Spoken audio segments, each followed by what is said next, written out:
अस्सलामुअलैकुम, आप देख रहे हैं समा। मैं हूँ फवाद ज़ैदी और मैं हूँ किरण आफ्ताब। बहुत सारे चैलेंजेस हैं लेकिन हालात बेहतर हो नहीं रहे, हो गए हैं, होना शुरू हो गए हैं। सरमायाकार अब बेफिक्र होकर पैसा लगाएं, हुकूमत उनको तहफ़्फ़ुज़ देगी, सपोर्ट करेगी। वज़ीर आज़म पाकिस्तान इमरान खान ने एक्सपोर्टर्स को, ताजिरों को यकीन दिलाया। फैसलाबाद में खिताब करते हुए कहा कि सरमायाकार जायज़ तरीके से टैक्स देकर पैसा कमाएं, हमें कोई एतराज़ नहीं।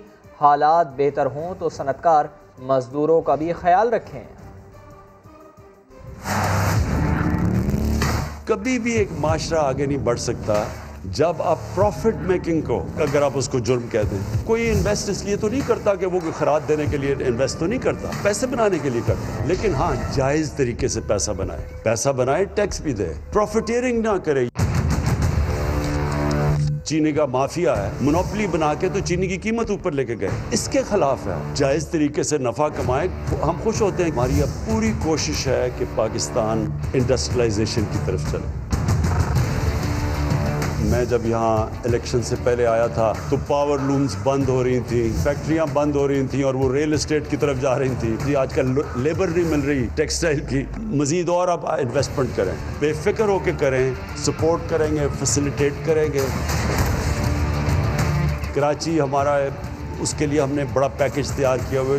ये नहीं कि फैसलाबाद ने मुझे वोट दी और कराची ने मुझे वोट दी, इस वजह से नहीं। आप पाकिस्तान के इंडस्ट्रियल हब्स हैं, आप ऊपर जाएंगे तो पाकिस्तान ऊपर जाएगा। जैसे जैसे आपकी हालत बेहतर होती जाए, मजदूरों को आपने नहीं बोलना, उनकी भी सैलरीज का आपने ध्यान रखना। हुकूमत की पॉलिसी रंग ला रही है, सनतों का पहिया चल पड़ा है। फैसलाबाद में मजदूरों की कमी सी देखी जा रही है। 40 से 50 हज़ार नई पावर लूम्स लगने जा रही हैं, जिनमें से 16,000 पावर लूम्स के ऑर्डर बुक हो चुके। सनतकारों के मुताबिक 1 लाख से भी ज्यादा मजदूरों को रोजगार मिलेगा। जी आजकल लेबर नहीं मिल रही टेक्सटाइल की। मजीद और आप इन्वेस्टमेंट करें, बेफिक्र होकर करें, सपोर्ट करेंगे, फैसिलिटेट करेंगे। जी हाँ, वज़ीर आज़म जो कह रहे हैं वैसा ही हो रहा है। पाकिस्तानी मईशत का पहिया खूब तेजी से चलने लगा। एक्सपोर्ट के ऑर्डर्स बढ़ने की वजह से फैसलाबाद में सनतकारों ने 16,000 से ज़ायद नई पावर लूम्स के ऑर्डर दे दिए। हमारे अंदर जॉब एम्प्लॉयमेंट की जो सी सिचुएशन थी, अनएम्प्लॉयमेंट जारी थी, वो ख़त्म हुई। By the end of this quarter nearly 40 to 50,000 new either air jet loom और वाटर जेट लूम जो हमारे सिस्टम का हिस्सा बन जाएंगे। सनतकारों के मुताबिक हजारों नई लूम्स चलने से 1 लाख से ज़ायद मजदूरों को रोजगार मिलेगा। लेबर अवेलेबल नहीं है। पहले लेबर सिफारिशें करवाते थे नौकरियों के लिए, अब फैक्ट्रियों वाले सिफारिशें कराते हैं कि हमें लेबर लेके दें। लेबर नहीं मिल रही, चूँकि हमारे पास इंशाल्लाह ताला ऑर्डर हैं और होपफुली इंशाल्लाह हम खित्ते में सोलो फ्लाइट करेंगे। दूसरी जानिब इदारे शुमारियात के मुताबिक पाकिस्तानी बरामदात में खातिर ख्वाह इजाफा देखा जा रहा है। सितंबर के मुकाबले में अक्टूबर में बरामदात 11.50% बढ़कर 2 अरब 10 करोड़ डॉलर तक पहुंच गई। टेक्सटाइल की बरामद 6% बढ़ी, जिससे 1 अरब 28 करोड़ डॉलर ज़र मुबादला कमाया गया। सब्जी और फ्रूट की बरामदात में 38% तक इजाफा हुआ। सर्जिकल आलात, चमड़े की मसनूआत, टेंट, बेडवेयर्स, रेडीमेड गारमेंट्स, कारपेट, कोयले, खेलों के सामान, सीमेंट, ज्वेलरी, केमिकल, खाद, पंखों, अद्वियात, कटलरी, ऑटो पार्ट्स और जूतों की बरामदात में भी इजाफा देखा गया। खबरों में आगे देखिए मरियम नवाज का दावा। स्टेट बैंक ने 2020 की मौशी रिपोर्ट जारी कर दी। रिपोर्ट में कहा गया है कि आलमी और मुल्की सतह पर कोरोना के फैलने और लॉकडाउन से मईशत मुतासर हुई। महंगाई की शरह 9% तक रहने की पेशगोई भी कर दी है। इस हवाले से देखिए अशरफ खान की रिपोर्ट। स्टेट बैंक की सालाना माशी रिपोर्ट जारी। कोरोना और लॉकडाउन की वजह से अशियासाजी, कारोबार, ट्रांसपोर्ट और खरीदो फरोख्त की मईशत मुतासर हुई। रवा माली साल माशी तरक्की 1.5 से 2.5% तक रहने की तवक्को है, जबकि महंगाई की शरह 9% तक रहने की तवक्को है। माली साल 2021 के इख्तिताम पर 22 से 23 अरब डॉलर की तरसीलात ज़र की तवक्को है। जून 2021 तक बरामदात 23 अरब 80 करोड़ डॉलर और दरामदात 43 करोड़ 70 लाख डॉलर तक रहने की तवक्को जाहिर की है। रवा माली साल के इख्तिताम पर मालियाती खसारा GDP के 6.5 से 7.5% और करंट अकाउंट खसारा 1 से 2% रहने की भी पेशगोई की गई है। मुशीर खजाना अब्दुल हफीज शेख का कहना था कि मईशत को दुरुस्त सिमत की तरफ ले जा रहे हैं। Both the current account and the primary balance are in a surplus. And the other good news I'd like to share with you is that the stock of public debt held by the government has not increased by a dollar. Abdul Hafeez Sheikh ने कहा कि अशिया ज़रूरिया की कीमतों में कमी के लिए हर मुमकिन इक़दाम कर रहे हैं। कैमरामैन इमरान के साथ अशरफ खान, समा, कराची। मानसहरा में मुस्लिम लीग नून ने अवामी ताकत का मुजाहरा किया। मरियम नवाज ने अपने वालिद की जल्द वतन वापसी ही नहीं बल्कि नवाज शरीफ के चौथी मरतबा वज़ीर आज़म बनने की भी पेशगोई कर दी। कहा, मुल्क में हर बहरान के ज़िम्मेदार इमरान खान के सेलेक्टर्स हैं। एक यूनियन काउंसिल ना चलाने वाले शख्स को 22 करोड़ अवाम का मुल्क दे देना ज्यादती है। जब तक ये जाली हुकूमत हमारे सरों पर सवार है, आटा चोरी नहीं रुकेगी, चीनी चोरी नहीं रुकेगी, आपका वोट चोरी होता रहेगा। कहते हो मैं और इदारे एक पेज के ऊपर हैं। जो तुमको लेकर आए हैं इस नाकामी के जिम्मेदार तुमसे ज्यादा वो हैं। जो इंसान एक यूनियन काउंसिल भी चलाने के काबिल नहीं था, उसको 22 करोड़ अवाम के मुल्क की जिम्मेदारी दे दी। देखो मेरे भाइयों कितनी बड़ी ज्यादती कर दी। जब नवाज शरीफ इंशाअल्लाह ताला न सिर्फ वतन वापस आएगा बल्कि चौथी बार आपका वजीर आज़म बनेगा। मेरे साथ एक वादा करो कि 22 तारीख को पेशावर के जलसे में मुलाकात करोगे मुझसे, और अगर इस हुकूमत को आखिरी धक्का लगाने के लिए आपकी बहन और बेटी को इस्लामाबाद जाना पड़ा तो मुस्लिम लीग नून और पाकिस्तान का झंडा उठा के निकलोगे अपनी बहन के साथ। वादा। इस्लामाबाद हाई कोर्ट ने कोरोना की मौजूदा लहर को संगीन करार देते हुए कहा है कि NCOC के फैसले किसी अदालत में चैलेंज नहीं किए जा सकते। शादी हॉल बंदिश केस के तहरीरी फैसले में कहा, हुकूमती कमेटी के फैसलों पर अमल दरामद तमाम शहरियों की जिम्मेदारी है। अमल दरामद ना करने वालों के खिलाफ फौजदारी कार्रवाई भी हो सकती है। चीफ जस्टिस अतहर मिनल्ला ने कहा कि कोई नहीं सोच रहा कि अगला निशाना वो भी बन सकता है। अटॉर्नी जनरल ने बताया कि हुकूमत ने वायरस के बायस जलसे मुलतवी कर दिए हैं। चीफ जस्टिस ने रिमार्क्स दिए कि इस मामले पर तमाम सियासी जमातों को यकजहती का मुजाहरा करना चाहिए। गैर मामूली हालात में रहनुमाओं को गैर मामूली फैसले करना चाहिए। कौमी लीडरशिप पर ज्यादा जिम्मेदारी आयद होती है। अदालत ने शादी हॉलों की बंदिश के खिलाफ दरखास्त मुस्तरद कर दी। कोरोना की दूसरी लहर शदीद हो सकती है, खौफनाक हो सकती है, लेकिन ऐसा लगता है ऑपोजिशन को इसकी कोई परवाह ही नहीं। नून लीग मानसहरा जलसे में कोरोना SOPs की धज्जियां उड़ाई गई। कोरोना की दूसरी लहर में ज़्यादा अमवात हो रही हैं। हमारा जलसा हो या ऑपोजिशन का, अवाम शिरकत ना करें। वफाकी वज़ीर इत्तलात शिबली फराज ने अपील कर दी है। कहा, जिन लोगों की बैरून मुल्क जायदादें पकड़ी गई हैं वो हमें डांट रहे हैं। ये होते कौन हैं नताइज मुस्तरद करने वाले? आपको तो 2018 में पाकिस्तान के अवाम ने रिजेक्ट किया, फिर गिलगित बल्तिस्तान में आपको बुरी तरह से रिजेक्ट किया, तो आप तो रिजेक्टेड लोग हो। आप कैसे किस मुंह से दूसरे दिन जलसा करते हो और ये कह के कि जी नताइज को तो हम मानते नहीं हैं। आप होते कौन है जो नताइज को मानते नहीं हैं? आपकी हैसियत ये है कि आप कानून को मतलूब हैं, आप कोई आम सियासी लीडर नहीं है। आप पे संगीन जराइम हैं, जिनकी जायदादें पकड़ी गई हैं बैरून ममालिक में, वो हमें डांट रहे हैं। जो ये अकट है इसमें कई किस्म की दरारें पड़ चुकी हैं, ज़हनी तवाज़ुन खो चुके हैं। पेशावर में जलसे के लिए वो कह रहे हैं, पाकिस्तान में जो दूसरी लहर उठी है जिसमें कि अमवात भी ज़्यादा हो गई हैं, सियासी नाटक है वो ज़रूर उन्होंने स्टेज करना है। हम उनसे अपील ही कर सकते हैं, रास्ता ही दिखा सकते हैं कि आपको ये चीज़ें नहीं करनी चाहिए क्योंकि इससे आवाम को नुकसान होगा, और अगर वो इसकी खिलाफ वर्जी करेंगे तो जाहिर है कि वो उसके जिम्मेदार भी होंगे। तो फिर वो कानून के और अवाम के कटहरे में भी वो खड़े होंगे। अवाम उनके जलसों में ना जाए, उनका जलसा हो या हमारा जलसा हो, किसी जलसे में भी नहीं जाए। तालीमी इदारों को 24 नवंबर से 31 जनवरी तक बंद कर दिया जाए। वफाकी वजारत तालीम ने कोरोना के बाइस तालीमी इदारों की बंदिश और तालीमी सेशन आगे बढ़ाने के लिए सूबों को मुख्तलिफ तजावीज़ दे दी हैं। शफ़क़त महमूद कहते हैं बच्चों की सेहत पर कोई समझौता नहीं होगा। तफसीलात इस्लामाबाद से इस रिपोर्ट में।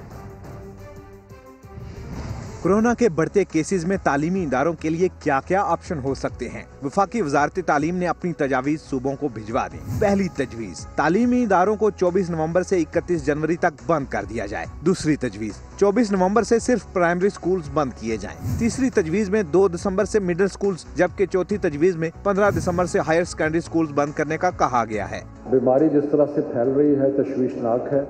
23 तारीख को इस्लामाबाद में हम एक इंटर प्रोविंशियल एजुकेशन मिनिस्टर्स की कॉन्फ्रेंस कर रहे हैं और उसमें हतमी फैसला किया जाएगा।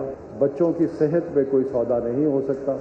वजारत तालीम ने तालीमी सेशन को 31 मई तक बढ़ाने, मैट्रिक और इंटरमीडिएट इम्तहानात जून 2021 में लेने की तजवीज़ भी दी है। सूबों को भेजे गए मरासले में कहा गया है कि असातिज़ा को इदारों में बुलाकर ऑनलाइन एजुकेशन के लिए तैयारी की जाए। स्कूल, टेली रेडियो समेत ऑनलाइन एजुकेशन सिस्टम लागू किया जाए। गिलगित बल्तिस्तान इलेक्शन पुरअमन और शफाफ हुए। खवातीन को इंतखाबी अमल में हिस्सा लेने से रोकने की कोई इतला नहीं मिली। गैर सरकारी तंजीम फाफिन ने गवाही दे दी। कहा चंद पोलिंग स्टेशन पर बदमज़गी के वाक़यात रिपोर्ट हुए। इस्लामाबाद से देखिए उस्मान खान की रिपोर्ट। चंद पोलिंग स्टेशन पर बदमज़गी के वाक़यात छोड़कर गिलगित बल्तिस्तान के इंतखाबात पुरअमन थे और शफाफ भी। Free and fair election network ने अपनी रिपोर्ट जारी कर दी। फाफिन रिपोर्ट के मुताबिक रिजल्ट की तैयारी भी शफाफ थी, मगर चंद पोलिंग स्टेशन पर उम्मीदवारों को अंदर नहीं जाने दिया गया। रिपोर्ट में कहा गया है कि 20 हलकों के नताइज के मुताबिक टर्नआउट 60%, जबकि खवातीन का टर्नआउट मर्दों के मुकाबले में कम रहा। 20 हलकों में से 7 में खवातीन के वोट कास्ट करने का डाटा भी फराहम नहीं किया गया। ताहम ऐसी कोई इत्तला नहीं मिली कि खवातीन को हक़ राय दही से रोका गया हो। फाफिन ने दुश्वार गुजार इलाकों और मौसम की सख्ती के बावजूद वोटर्स की इंतखाबी अमल में शमूलियत को खुशाइंद करार दिया। रिपोर्ट में सिफारिश की गई है कि इलेक्शन कमीशन सियासी जमातों के उम्मीदवारों के तहफ़्फ़ुज़ात दूर करने के लिए इक़दाम करे। मरियम सफदर ठीक नहीं कह रही। फयाजुल हसन चौहान कहते हैं जेल में मरियम सफदर को VVIP की तरह रखा गया था। उनके कमरे या फिर वॉशरूम में कोई कैमरा नहीं था। वो समा के प्रोग्राम 7 से 8 में बात कर रहे थे। मैंने जब 4 से बाला जेल खाना जात कहा तो मैंने सबसे पहले कोट लखपत जेल और अडयाला जेल के सुपरिटेंडेंट्स को बुलाया। उनसे एक एक चीज पूछी कि बताओ बेगम सफदर अवान साहिबा जितना अर्सा रही हैं उनके साथ क्या ट्रीटमेंट हुई। उन्होंने कहा कि बेहतरीन VVIP तरीके से वो यहाँ पे रहती रही हैं। घर से 2-2, 3-3 खाने बन के आते थे। पूरी इज्जत, एहतराम और वकार और प्रोटोकॉल के साथ उनको रखा गया। किसी किस्म का ना वॉशरूम के अंदर, ना उनके कमरे के अंदर, ना कोई कैमरा, ना कोई लेना, ना कोई देना। ये झूठों की IG है। झूठ बोलना इन पे खत्म है। ये झूठ ना बोले तो इनसे रोटी हजम नहीं होती। पुलिस सरबराह को मशवरे, तफसीलात क्या हैं चंद ही लम्हों बाद बताएंगे। वज़ीर आज़म और वज़ीर आला पंजाब के काफ़िले को ट्रैफिक मसाइल का सामना क्यों करना पड़ा? हुकाम में खलबली मच गई। CTO फैसलाबाद को ओहदे से हटा दिया गया। VVIPs के काफिले को क्लियर रास्ता क्यों नहीं मिला? फैसलाबाद के चीफ ट्रैफिक ऑफिसर को ओहदे से हटा दिया गया। वजीर आजम इमरान खान और वजीर आला पंजाब उस्मान बुज़दार दौरे फैसलाबाद पर गए, जहां जंग रोड पर इनके काफिले को ट्रैफिक की वजह से मुश्किलात का सामना करना पड़ा। आपको पता है कि जब किसी भी शहर में VIP मूवमेंट होती है तो वहाँ का जो एडमिनिस्ट्रेटिव स्ट्रक्चर है उसके लिए इम्तिहान होता है कि वो किस तरह परफॉर्म करता है। तो जब क्राइसिस आता है, चैलेंज आता है, फिर ही किसी की कैपेबिलिटी का पता चलता है। तो अगर कोई उस इम्तिहान पे पूरा नहीं उतरा तो फिर जिसको जहाँ होना चाहिए वहाँ भेज दिया। ये तो रोज की बात है। वजीर आला पंजाब ने ट्रैफिक की खराब सूरत हाल और अवामी शिकायत का नोटिस लिया और CTO को तब्दील करने का हुक्म दे दिया। हसन अफजल को फौरी तौर पर सेंट्रल पुलिस ऑफिस रिपोर्ट करने का हुक्म दिया गया है। हुक्मरानों के इंतकाम का हिस्सा ना बने वरना आपके लिए मुश्किल होगी। नून लीग के रहनुमाओं ने CCPO लाहौर को वार्निंग दे दी। 13 दिसंबर का जलसा रोकने की कोशिशों से दूर रहने का मशवरा भी दे डाला। लीगी रहनुमाओं की CCPO लाहौर से मुलाकात। हुक्मरानों के अंधे इंतकाम का हिस्सा ना बने वरना दफ्तर का घेराव होगा। पुलिस सरबराह को खबरदार कर दिया गया। अगर वो हमारी इस वार्निंग को नहीं लेते तो फिर इस दफ्तर में आज हमने कानून और दायरे में रह के जो है वो अपनी जो है वो बात रखी है। फिर इस दफ्तर का घेराव भी हो सकता है, यहाँ पे धरना भी हो सकता है। मुलाकात की अंदरूनी कहानी भी समा सामने ले आया है। लीगी रहनुमाओं ने लाहौर पुलिस के सरबराह को कहा, शहबाज शरीफ को कमर में तकलीफ है, उन्हें जेल से लाने में सख्ती नहीं होनी चाहिए। CCPO ने यकीन दिलाया कि आइंदा नून लीग के सदर को एम्बुलेंस में लाएंगे। लीगी रहनुमाओं ने CCPO को कहा कि लाहौर का जलसा रोकने की सूरत में कोई नुकसान हुआ तो जिम्मेदार पुलिस होगी। मुलाकात में मरियम नवाज की नैब पेशी पर कारकुनों और रहनुमाओं के खिलाफ दर्ज मुकदमे पर भी बात हुई। शुगर स्कैंडल की तहकीकात करने वाले FIA के बरतरफ अफसर सज्जाद मुस्तफ़ा बाजवा ने बड़ा इल्ज़ाम धरा। कहा, वज़ीर आज़म शहजाद अकबर और आज़म सुलेमान चीनी माफिया को फ़ायदा पहुँचा रहे हैं। जब अलायंस शुगर की मैंने फोरेंसिक ऑडिट शुरू किया तो उसके साथ साथ मैंने जनरल देखा कि हो क्या रहा है। मैं वो कर रहा था जिससे पूरे का पूरा माफिया सारा कुछ कंजे में आ जाए। 2018 नवंबर में चीनी क्या प्राइस है 55 रुपये, अब कितनी है 115 से 130 कैसे होगी? क्या चीनी खत्म हो गई? तो फायदा सिर्फ उनको नहीं पहुँचाया गया सारे, हमसे इमरान खान, शहजाद अकबर और आजम खान, उसके अलावा और भी बहुत सारे लोग हैं, लेकिन ये तीनों मेन कैरेक्टर तीन है। बहुत सारे कैबिनेट में लोग बैठे हुए हैं जो IPPs में इनका नाम है और भी चीज़ें। IPP में तो वो बड़े करीब नाम थे, रज़ाक दौद भी था, नदीम बाबरी था, शुगर कमीशन में भी इनका नाम था, उसमें भी आता उनका नाम। वफाकी वज़ीर इत्तलात शिबली फराज और फिरदौस आशिक अवान ने सज्जाद मुस्तफ़ा के बयान को मुज़क्का खेज़ करार दे दिया। ये बिल्कुल एक इंतहाई घटिया किस्म का ये एक इल्ज़ाम है। वज़ीर इत्तलात शिबली फराज ने बरतरफ FIA अफसर सज्जाद मुस्तफ़ा के बयान को मुस्तरद कर दिया। प्रेस कॉन्फ्रेंस में कहा, हुकूमत ने शुगर स्कैंडल की इंक्वायरी करवाई और उसी पर इल्ज़ाम लगाया जा रहा है। ये कहना कि जी उसमें हम मुलविस थे, तो ये तो अब मैं क्या इसके बारे में मज़ाक खेज़ इसको कह सकता हूँ। मैं इसको एक इंतहाई गैर जिम्मेदाराना बयान कह सकता हूँ। फिरदौस आशिक अवान ने भी साबिक FIA अफसर के बयान को आड़े हाथों लिया। वो कौम के हीरो होते, अगर वहाँ से हटाए जाने से पहले मीडिया में आते और ये अपना दुख और दर्द बयान करते, सबसे पहले मैं उनको हाथ डालने जाती। फिरदौस आशिक अवान का कहना था कि सज्जाद बाजवा ने ये सब बातें तब क्यों ना की जब वो ओहदे पर थे। समा के प्रोग्राम 7 से 8 में बात करते हुए वज़ीर आला बलोचिस्तान जाम कमाल ने कहा, तहरीके इंसाफ को सेनेट इलेक्शन में वोट देंगे। सूबे की दीगर जमातें भी इस पर मुत्तफिक हैं। सेनेट के लिए कुछ मेहनत करने जा रहे हैं, क्या स्ट्रैटेजी होगी? उनको हमारी ज़रूरत पड़ेगी क्योंकि उनकी सीटें उनके पास 7 मेंबर्स हैं। BNP अवामी, पाकिस्तान नेशनल पार्टी अवामी, सब इंशाल्लाह मुश्तरका तौर पे इस सेनेट के लिए आगे पूरी कोशिश करेंगे। आप भी सर इस चीज़ को तस्लीम करते हैं कि जो वादे आप करके आए थे उस तरह से डिलीवर हो नहीं पाए? PTI में बहुत सारे जो काम वो कर भी रहे हैं शायद बता नहीं पा रहे। वज़ीर आज़म साहब नवाज शरीफ साहब के बारे में कह रहे हैं कि वो गद्दार हैं। मैं समझता हूँ कि ये जो तरीक़ेकार और जो रवैया ख़ासकर नवाज शरीफ साहब और फिर उनकी पार्टी के कुछ लोगों ने लिया, ये वो अटेम्प्ट्स हैं, ये वो चीज़ें हैं जो गद्दारी के ज़िम्रे में आती हैं। Usman Buzdar is better than Shahbaz Sharif साहब। इट्स अर्ली टू जज। शहबाज शरीफ साहब ने लाहौर को बहुत अच्छा बनाया। NCOC की सिफारिशात सामने आई हैं, उसी तरह से अमल दरामद होगा या फिर मुकम्मल लॉकडाउन की तरफ भी जा सकते हैं? बहुत टफ है मुकम्मल लॉकडाउन। नहीं, मुकम्मल लॉकडाउन करना तो पाकिस्तान में मैं ख्याल बहुत मुश्किल होगा। बलूचिस्तान में मुझे कोई कहे कि सबसे बड़ा डेफिसिट कमज़ोरी, करप्शन, अगर किसी एक डिपार्टमेंट में कौन सी, वो हेल्थ की। As a task, as a challenge हमने इसीलिए लिया है। सिंध हाई कोर्ट ने बिलावल भुट्टो जरदारी को फुल प्रूफ सिक्योरिटी फराहम करने का हुक्म दे दिया है। इरफानुल हक की रिपोर्ट में आप भी देखिए। जाती सिक्योरिटी गार्ड भी रखें, फुल प्रूफ VIP सिक्योरिटी भी लें। जालों के चेयरमैन की सुन ली गई।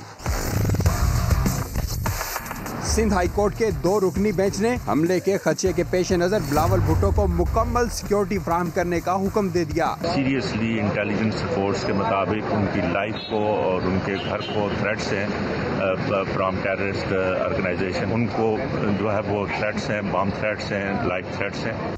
बिलावल भुट्टो की सिक्योरिटी पर अदालत ने वफाकी हुकूमत से सियासी रहनुमाओं को सिक्योरिटी फराहम करने से मुतल्लिक भी पॉलिसी तलब की, मगर इत्मीनान बख्श जवाब न मिला, जिस पर जस्टिस के आगा ने रिमार्क्स दिए कि रिपोर्ट से लगता है बिलावल भुट्टो की जान को खतरा है। ऐसी सूरत में मजीद ताखीर बर्दाश्त नहीं की जा सकती। बिलावल भुट्टो को मुकम्मल सिक्योरिटी फराहम करना बहुत जरूरी है। अदालत ने दरख्वास्त निपटाते हुए वफाकी और तमाम सूबाई हुकूमतों को हुक्म दिया कि पीपी चेयरमैन जहां भी जाएं फुल प्रूफ सिक्योरिटी फराहम की जाए।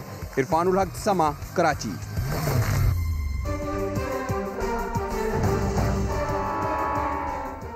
कराची सर्कुलर रेलवे कल से पटरियों पर दौड़ने जा रही है। वजीर रेलवे शेख रशीद अहमद ने उसका इफ्तिताह करेंगे। मजीद जानते हैं अहमद रहमान खान से। जी अहमद, अपडेट कीजिए। जी बिल्कुल, कराची वालों के लिए खुशखबरी है कि कल कराची सर्कुलर रेलवे का इफ्तिताह होने जा रहा है। तकरीबन 20 साल बाद कराची सर्कुलर रेलवे को बहाल किया जा रहा है। सुबह 11 बजे जो है वो वफाकी वजीर railway Sheikh Rashid Karachi circular railway का इफ्तिताह करेंगे और कल जो है वो आम अफराद के लिए ट्रेन नहीं चलाई जाएगी। परसों से यानी कि 20 नवंबर से आम शहरी इस ट्रेन में कराची सर्कुलर रेलवे में सफ़र कर सकेंगे। पहले मरहले में पिपरी से सिटी स्टेशन जो है ये ट्रेन चलाई जा रही है। पहली ट्रेन सर्कुलर रेलवे की सुबह 7 बजे पिपरी से रवाना होगी, जो कि यहाँ पर 8:30 बजे सिटी स्टेशन पर पहुंचेगी। सिटी स्टेशन की इस वक्त की सूरत हाल मैं आपको दिखाऊं तो कराची सर्कुलर रेलवे को आप देख सकते हैं, मेरे कैमरामैन एरिक दिखाएं, काफ़ी सजाया हुआ है। कल के इफ्तिताह के लिए इसको सजाया गया है क्योंकि 20 साल बाद ये कराची सर्कुलर रेलवे को बहाल किया जा रहा है। तो कल आम शहरी तो इसमें सफ़र नहीं कर पाएंगे, लेकिन परसों से इस सहूलत से फ़ायदा आम शहरी भी उठा सकेंगे। साबिक़ अमरीकी सदर बराक ओबामा की याददाश्तों पर मबनी किताब का पहला हिस्सा जारी कर दिया गया है। किताब में एबटाबाद ऑपरेशन से मुताल्लिक़ भी तफसीलात दी गई हैं। अमेरिका के साबिक़ सदर बराक ओबामा की नई किताब जारी। प्रॉमिस लैंड में उन्होंने एबटाबाद ऑपरेशन से मुताल्लिक तफसीलात भी बयान की हैं। बराक ओबामा ने लिखा है कि ओसामा की हलाकत के बाद उनका ख्याल था कि सबसे मुश्किल फ़ोन कॉल मुश्किलात में घिरे पाकिस्तानी सदर आसिफ जरदारी की होगी, क्योंकि उन पर पूरे मुल्क का दबाव होगा कि पाकिस्तान की खुद मुख्तारी की खिलाफ वर्जी की गई है। ओबामा के मुताबिक इसके बरक्स आसिफ जरदारी ने ओसामा बिन लादेन की हलाकत पर मुबारकबाद दी और कहा कि रद्द-ए-अमल कुछ भी हो, ये अच्छी खबर है। आसिफ जरदारी ने हकीकी जज्बात का इजहार किया और अपनी अहलिया बेनज़ीर भुट्टो का तस्करा किया कि जिन्हें अलकायदा से मुबैना मुंसलिक शिद्दत पसंदों ने हलाक किया था। बराक ओबामा ने लिखा है कि एबटाबाद ऑपरेशन की पाकिस्तानी हुक्काम को कोई इत्तला नहीं दी गई थी। ओबामा के मुताबिक नायब सदर जो बाइडन और सेक्रेटरी दिफा रॉबर्ट गेट्स ने नेवी सील्स पाकिस्तान भेजने की मुखालफत की थी। और बड़ी अहम खबर है कि पाकिस्तान और रूस के दरमियान इक़्तिसादी ताल्लुकात में बड़ी पेशरफ सामने आई है। रूस की जानिब से पाकिस्तान में $2 अरब की सरमायाकारी पर इत्तेफाक हुआ है। बड़ी कामयाबी है पाकिस्तान के लिए। पाकिस्तान और रूस के दरमियान इक़्तिसादी ताल्लुकात में बड़ी पेशरफ सामने आई। रूस का पाकिस्तान में $2 अरब की सरमायाकारी पर इत्तेफाक।